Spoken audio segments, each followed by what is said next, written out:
Mouret, ministre délégué chargé des Français de l'étranger. Elle est aux 4 colonnes, aux côtés de Fernand Tavares. Et puis, il sera question du Mali.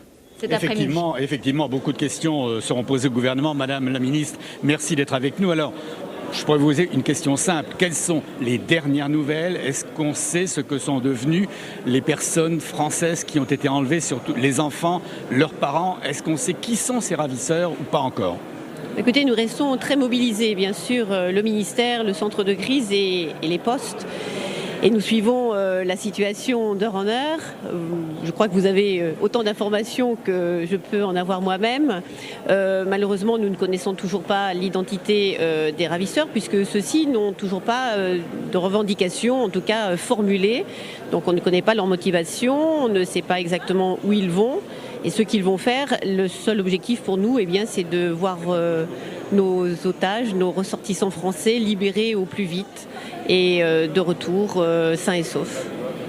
Alors, d'autres Français se trouvent dans d'autres pays à l'étranger.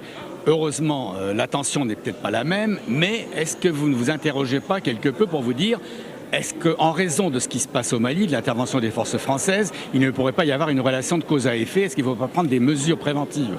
Je crois qu'il faut prendre le problème à l'envers de ce que vous venez d'exposer. L'intervention au Mali était justement pour stopper le terrorisme. Aujourd'hui, de toute évidence, nous avons la preuve avec ce qui vient de se passer que les actions terroristes sont possibles n'importe où, n'importe quand, et que les Français sont peut-être ciblés, mais il y a eu aussi la semaine dernière, il ne faut pas l'oublier, des enlèvements d'autres ressortissants d'autres pays. Donc les Français ne sont pas les seuls ciblés.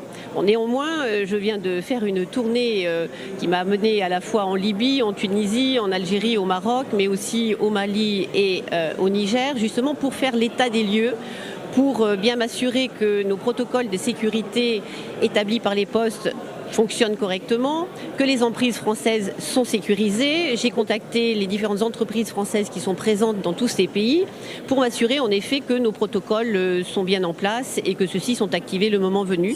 Et j'étais satisfaite. Merci Madame la Ministre, on vous retrouve tout à l'heure dans l'hémicycle. À vous Brigitte. Merci Fernand, à tout à l'heure.